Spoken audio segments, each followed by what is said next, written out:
मेरा आपसे आखिर में एक ही निवेदन है, आप किस पार्टी के हैं, किस संगठन के हैं, इसका कोई मतलब नहीं है। संगठन बनते हैं, बिगड़ते हैं, उसका कोई इशू नहीं है। आप बिना डरे, जिस दिन मौत आनी होगी, दुनिया की कोई ताकत नहीं रोक सकती, और जब नहीं आनी होगी तो कोई ताकत मार नहीं सकती। इसलिए जब तक जिंदा हो, हर दिन सुबह उठ के जिंदा होने का सबूत दो। ये भेड़ बकरियों की तरीके से केरल से मार के भगा दिए गए, दिल्ली आ गए, आसाम से मार के भगा दिए तो वहां चले गए, कश्मीर से मार दिए गए तो कोई कहीं चला गया। ये कुत्ते बिल्लियों से बदतर जिंदगी जीने से अच्छा है जहर खा के मर जाओ। सनातन हिंदू सभ्यता में कम से कम लोग कहेंगे कि हमारी मां बहन बेटियां ज्यादा वो थी कि उनको लगता था कि वो अपनी इज्जत नहीं बचा सकती, उनके पुरुष नहीं बचा सकते, तो वो आग में कूद के उन्होंने जान दे दी ताकि लोगों को हो कि उनको इज्जत इतनी प्यारी थी अपनी। आप भेड़ बकरियों से ज्यादा आपकी औकात नहीं रह गई है। रोज घर बदलते हो, शहर बदलते हो, यहां पे हो गए वहां जाना है, वहां से हो गए यहां जाना है। ये कौन सी जिंदगी है यार? कुत्ता भी अपनी जमीन नहीं छोड़ता है, वो भी उसके लिए लड़ जाता है। आप कंप्रोमाइज पे उतर आए हो, और कंप्रोमाइज करना था तो फिर 10.5 लाख सनातन हिंदुओं को क्यों मरवाया आपने? ऐसे कालखंड में कुछ भी हो रहा है, उसको मेरे तेरे अगड़ा पिछड़े ये पार्टी से मत जोड़ो। मैं फिर कह रहा हूं, समय रोज रोज नहीं आता है। देशों के जीवन में कभी कभी एक मौका आता है, तब सुभाष खड़े हो जाते हैं, स्वामी विवेकानंद पैदा हो जाते हैं, सावरकर पैदा हो जाते हैं। ये सावरकर की तस्वीर इसलिए नहीं लगी है कि इनके कारण वोट मिलेंगे। इनके परिवार को जानता हूं, मुंबई में रहते हैं, इनके पूरे वंशजों से मेरा संबंध है। जब जाता हूं, उस किनारे हैं, समुद्र के किनारे, वहां बहुत बड़ा ट्रस्ट बना हुआ है, सब उनकी फर्स्ट फैमिली के लोग हैं, सबको जानता हूं मैं। लेकिन यहां सावरकर के लगाने से किसी को वोट नहीं मिलेगा। लेकिन सावरकर की फोटो नहीं लगानी है, सावरकर का एक गुण अपने अंदर ले लेना है, तो सावरकर जिंदा रहेगा। ये तस्वीरें जाती रहेंगी, बनती रहेंगी। ये लगा दिया बस आपने, ऐसा ऐसा है। हमें नहीं बनना है, हमें तो कहां से माल मिलेगा वो बनना है। ये नहीं हो सकता। इसलिए मेरी आपसे विनती है, ठीक है, कुछ और? हा? ये बहादुर लोग हैं, इन्होंने मुझे बुला लिया। कम है, मैं तो सोच रहा था कि यहां नहीं होंगे तो बहादुर लोग हैं भाई। और बोलो हैं? कुछ लोग बेचारे यहीं सो जाएंगे, और आप ही को कहेंगे भाई साहब क्या कराई आपने है। मैं फिर कभी दोबारा जबलपुर आऊंगा, और बहुत कुछ मैं पढ़ता रहता हूं इसी सफ़र में, कुछ नई चीज़ें हैं फिर बताऊंगा। मुझे लगता है कि रिटेनिंग कैपेसिटी भी एक मेमोरी का अपना टाइम होता है। रात में जबलपुर में 11:10 पर माएँ बहनें बेटियां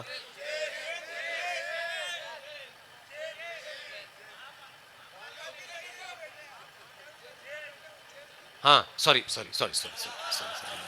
अब देखो ना यार, इतना कचरा बोलने के बाद तो दिमाग भी कचरा हो जाएगा ना यार मेरे।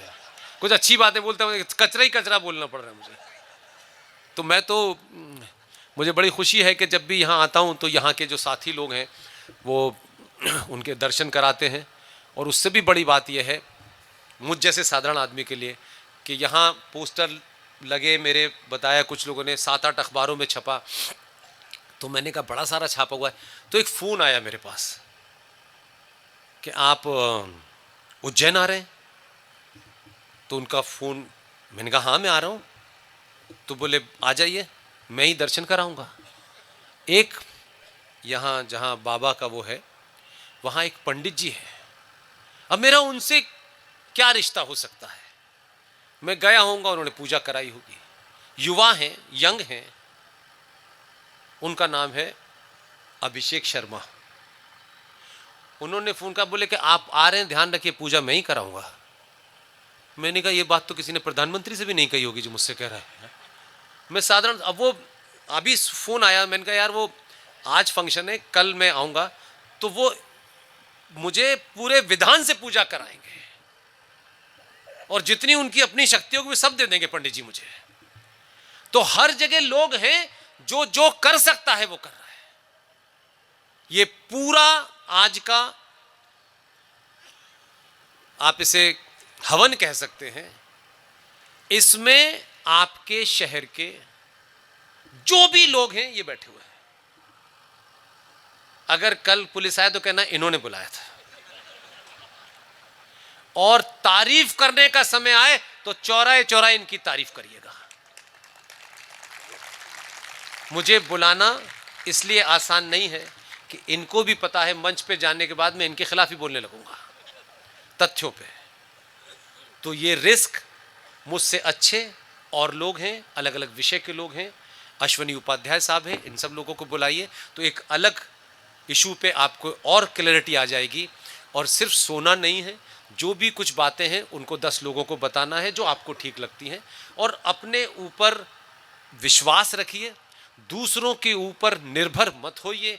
वो चला जाएगा तो हमारा क्या होगा, और वो आ जाएगा तो क्या होगा, ये मरे हुए समाज की निशानी है। ऐसा लगता है कि समाज में मर्द नहीं पैदा होते क्या हमारे यहाँ, इसकी चिंता मत कीजिए। और सड़क पे जब चलें, चाहे यहाँ हो, उज्जैन हो या पूरे देश में, अगर कोई बहन, बेटी और माँ उसके कपड़ों से ये भान हो जाए कि ये मेरे ही समाज की बेटी है, और वो किसी इलाके से गुजर रही हो और 5-7 छोटे भाई का पजामा, बड़े भाई का कुर्ता पहने हुए लोग उसकी तरफ कुछ छोटी मोटी निगाहों से देख रहे हो, और वो कुछ थोड़ी सी परेशान हो, तो इतना ही करना कि उसको नहीं भी जानते हो तो उससे कह, बहन नमस्कार, कहाँ जा रही हो तुम। इतने में भाईजान का पजामा ऊपर हो जाएगा। जरूरी नहीं है कि बहन आपकी सगी हो, मेरी रिश्तेदार हो, कोई माँ हो, कुछ नहीं हो, पैर छू लेना जा करके। उसको लगेगा आसपास रडार में है ये बहन, अकेली नहीं है। इतने से भी बड़ा संकट टल जाएगा। और कुछ नहीं करना है, और कुछ नहीं करना है। जितना लड़ना है जाति के नाम पे, कमरे में खूब घूसा पट्टी करो।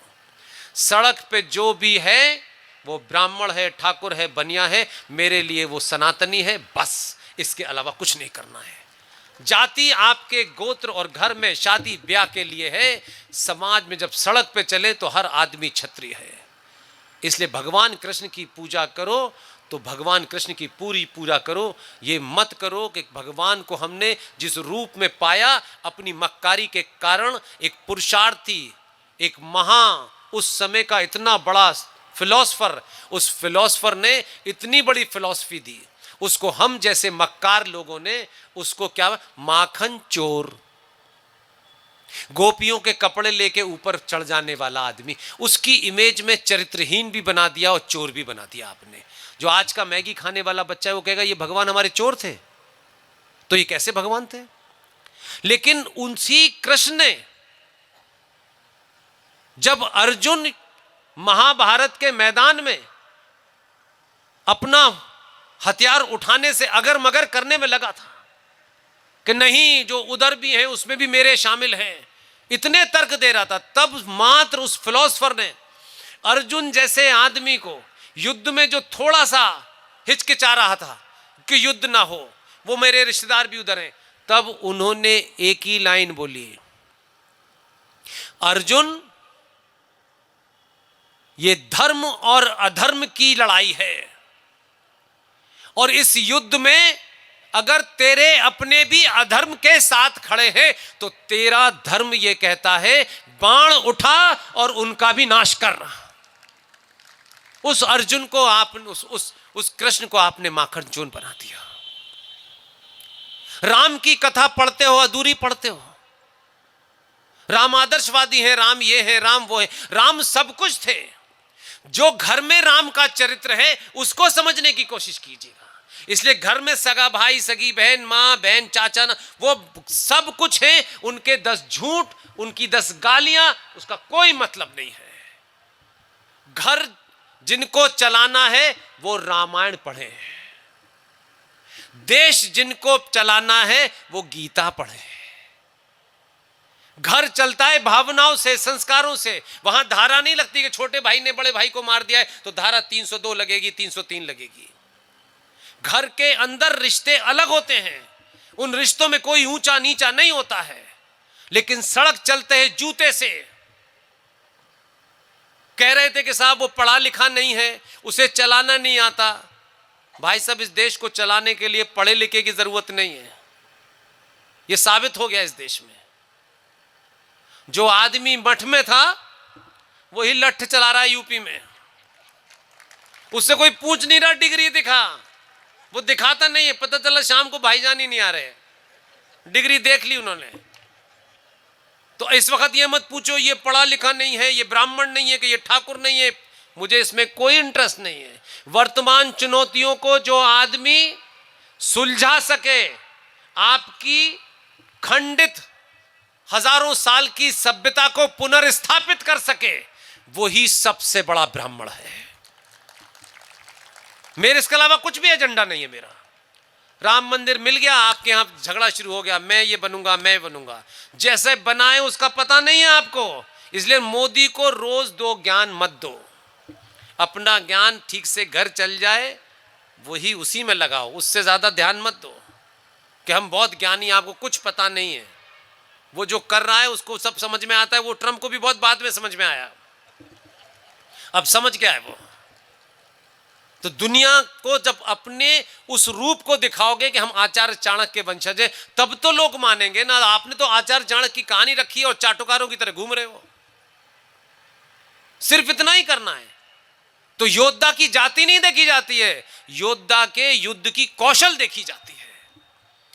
इसलिए आखिर में शब्दों का अनर्थ एक कहकर के बात समाप्त करता हूं। युद्ध शब्द हमारी संस्कृति का हिस्सा है, युद्ध के नियम हैं, युद्ध की परिभाषा सड़क चलते नहीं है। इसलिए हमारे यहां हम ये मानते हैं शब्दों की उत्पत्ति आपकी धार्मिक सांस्कृतिक मान्यताओं परंपराओं से शब्द पैदा होते हैं। इसलिए हमारे डिस्कोर्स में युद्ध शब्द है।